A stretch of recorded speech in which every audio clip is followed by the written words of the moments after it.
저는 2장 이어서 하겠습니다.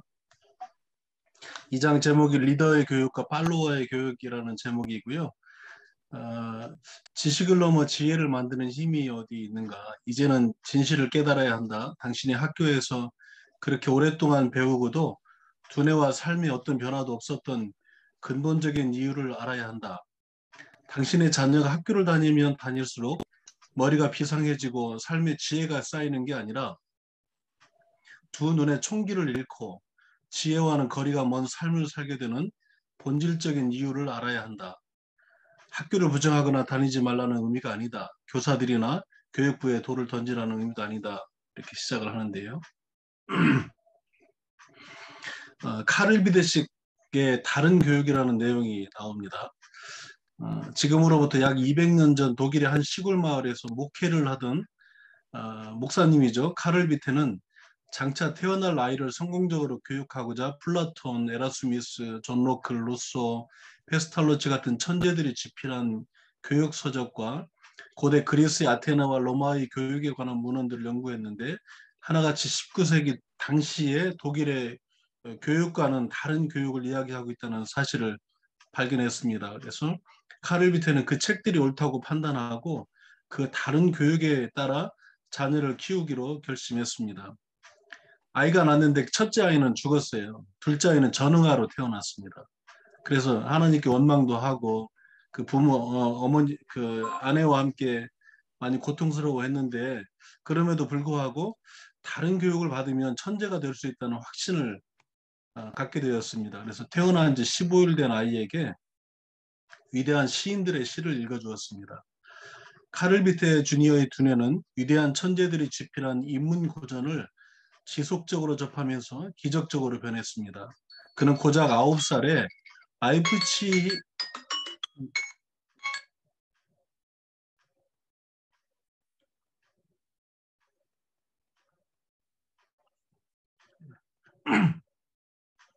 9살에 라이프치 대학 입학 자격을 취득했고요.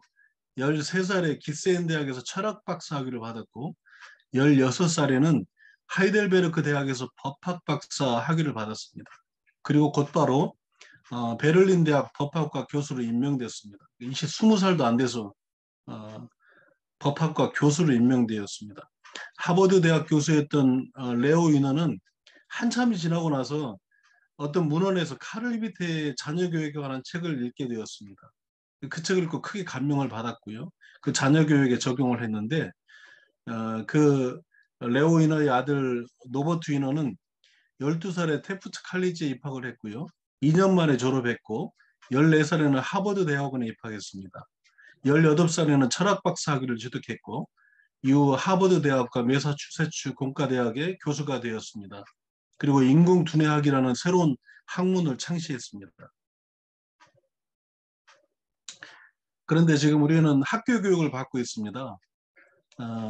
우리가 지금 저희가 받았고 우리 자녀들이 받고 있는 학교 교육은 프러시아, 프로이센이라고 알려진 그런 나라에서 시작되었다는 게 정설인데요. 당시 후진국이었던 프러시아는 유럽 열강의 반열에 오르고 싶었습니다. 그러려면 물불 가리지 않고 전쟁터로 달려가는 군인들과 공장에서 쉴 새 없이 물건을 만들어내는 육체 노동자들이 필요했습니다. 독일 제국은 이런 프러시아의 교육제도를 한층 더 발전시켜서 아예 군대식 학교를 세웠고 1, 2차 세계대전을 일으켰습니다. 이것을 또 영국은 1860년에 의무교육, 즉 공립학교 교육을 법적으로 제도화했습니다. 지금 우리가 배우고 있는 학교에 이제 아마 모형이 될 것 같은데 영국의 공립학교 교육도 프러시아와 별반 다르지 않았습니다. 산업혁명으로 인해 숙련된 공장 노동자가 무한정 필요했고 이를 위해서는 농민의 자녀들을 교육하는 방법밖에 없었기 때문입니다. 그리고 그것을 또 일본은 프러시아 즉 독일에서 시작된 국민을 바보로 만드는 학교 제도를 그대로 수입해서 당시 식민 통치하에 우리나라에 이식했고요. 일제를 폐망시킨 미국은 영국의 공립학교 교육 제도를 기반으로 한 자국의 공립학교 교육 제도를 우리나라에 도입했습니다. 아시는 것처럼 미국은 사립학교들이 좋은 교육을 많이 제공하고 있죠. 우리가 받은 학교 교육과 지금 우리나라 10대들이 받고 있는 학교 교육은 직업군인과 공장 노동자 양산이 목적이었던 프러시아의 교육 시스템에 뿌리를 두고 있다는 걸 우리가 알았으면 좋겠습니다. 장한나를 아시죠? 장한나가 하버드 대학 철학과를 들어갔습니다. 세계적인 명성을 얻고 있는 석학들 중에는 역사나 철학을 외면하고 자신의 연구 분야만 매달리는 사람은 별로 없다. 그 공부혁명이라는 책에서 김대식이라는 사람이 이렇게 말을 했는데요. 영재교육을 통해서 아무리 많은 지식을 축적한다 한들 백과사전이 될 수 있을지언정 천재는 될 수 없다. 천재는 지혜의 영역에 존재하기 때문이다. 저는 이것을 보면서 그 우리 성경에 어, 성경에 다니엘이 생각났습니다. 그 다니엘이 어, 그 바벨론에 수없이 많은 아주 박사들, 아주 최고의 전문가들 사이에서도 10배 이상이나 이렇게 더 지혜가 많다고 그랬는데 성령으로 저는 충만했다고 생각하지만 어떤 이런 학습법의 차원이 다른 학습법을 아마 좀 공부했던 것 같다는 생각이 좀 들었고요. 이렇게 또 그 비유를 하던데 비행기가 아무리 많은 장비를 단다고 한들 우주 왕복선이 될 수 없듯이 영재 교육을 아무리 열심히 받는다고 한들 천재가 될 수 있는 것은 아니다. 둘은 서로 차원이 다르기 때문이다. 대부분의 음악 영재 교육은 악기 연습에 치중한다. 매일 10시간씩 바이올린을 연주했다는 식이다. 이런 음악 교육은 바흐나 핸델 같은 위대한 음악가를 만들 수는 없다. 우리 주변에 영재들이 우리나라는 너무나 많습니다. 굉장히 많습니다. 이지성 작가도 얘기하는데 자기가 가르치던 학교에는 아이들이 그냥 초등학생인데 언어를 뭐 그냥 이렇게 간단하게 배우고 고등학교 수학을 암산으로 풀어낸다고. 그런데 그 아이들이 중학교 올라가고 고등학교 올라가고 대학교 가면 평범해진다고 그러더라고요. 교육제도에 문제가 있다는 얘기죠. 어, 장한나가 그래서 이 시대를 대표하는 클래식 음악가인데 그는 하버드 대학교에 입학한 뒤 전공으로 음악이 아닌 철학을 선택했다고 합니다. 그가 이런 결단을 내린 이유는 지휘자 주세페 시노폴리의 권유 때문이었다고 하는데 그는 장한나에게 진정으로 위대한 음악가가 되려면 반드시 인문 고전을 공부해야 한다며 하버드 대학교 철학과를 추천했습니다. 삼류 학교인 시카고 대학이 노벨상 왕국이 된 사연인데요. 1929년부터 2000년까지만 봐도 시카고 대학이 배출한 노벨상 수상자는 무려 68명에 달한다고 합니다. 그런데 1929년은 인문 고전 독서 교육의 광신도라고 할 수 있는 로버트 허친스키가 시카고 대학교 5대 총장에 취임한 해입니다. 그 허친스키 박사는 시카고 플랜이라는 것을 만들었는데요. 그 학교에 들어가서 졸업할 때까지 그 아주 그 엄선한 100권의 인문고전 책을 거의 암송할 정도로 달달 읽고 외울 수 있도록 그렇게 했고요. 그렇게 하지 않은 사람은 졸업을 시키지 않았다고 합니다. 그래서 그런 인문고전 교육을 철저하게 배운 사람들이 1929년부터 2000년까지 시카고 대학이 배출한 노벨상 수상자가 되었고요.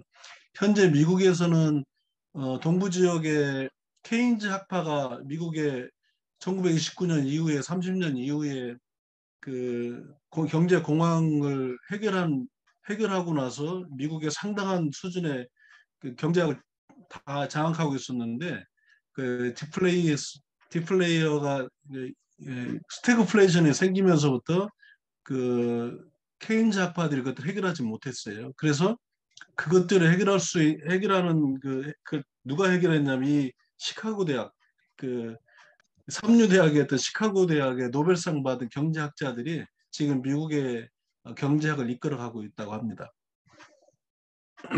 인문고전 독서 교육은 첫 번째 문맹을 천재로 만든다. 두 번째 지능이 낮은 아이를 천재로 변화시킨다. 세 번째 평범한 학생을 아이비리그 졸업생보다 뛰어난 인재로 만든다. 네 번째 둔재를 노벨상 수상자로 만든다. 다섯 번째 학습 장애를 가진 아이들을 지적으로 성장시킨다. 여섯 번째 어떤 희망도 없어 보이는 사람에게 새로운 길을 열어준다. 이 저자가 여기서 논술을 위한 인문고전 독서는 하지 말라 이렇게 얘기하는데 그 단국대 이해명 교수가 자녀 교육을 시킨 그 책이 있습니다. 이제는 아버지가 나서야 한다 이런 책이 있는데 이분이 이제 그 자기 아이들과 이제 학생들에게 교육시킨 내용들이 있더라고요. 그 아이들 자기 아들에게 그 초등학교 때부터 논어와 맹자를 직접 가르쳤답니다. 그리고 중학교 내내 아들에게 자기가 선정한 인문 고전을 읽게 했는데요. 초등학교 5학년, 6학년 때부터는 초등학교 2학년, 3학년 때는 시키지 말라 그러더라고요. 초등학교 5학년, 6학년 때는 명심보감과 논어, 맹자 이런 것들을 한문 원전을 필사하면서 외우게 했다고 합니다. 중학교 때는 장자, 사기열전, 일리아스, 오디세이아, 또 영국인에 관한 서한, 로마 제국 세망사, 국부론 등을 원서를 읽혔다고 합니다. 영어로 했겠죠. 고등학교 때 플라톤의 국가, 아리스토텔레스의 정치학, 마키아벨레의 군주론, 루소의 사회계약론, 세익스피어의 희곡집, 괴테의 파우스트, 마르크스의 자본론, 프로이트의 꿈의 해석 등을 원서를 읽혔다고 합니다. 그 결과 전국 논술 경시대회에서 3회 동안 총 5회 들어갔는데 3회는 최우수상을 수상했고요. 2회는 입상을 했답니다. 논술 천재인데 이 아이가 논술을 기록한 것들을 심사위원들이 하나도 고칠 게 없다 이렇게 얘기를 했다고 합니다. 근데 이분이 얘기하는 게 인간은 본래 천재로 태어난다는 것이 교육학의 정설인데 이제부터 당신의 아이가 천재를 만날 수 있게 하라. 인류의 역사를 새로 쓴 위대한 천재들이 필생의 힘을 기울여 집필한 위대한 고전의 세계에 빠지게 해라.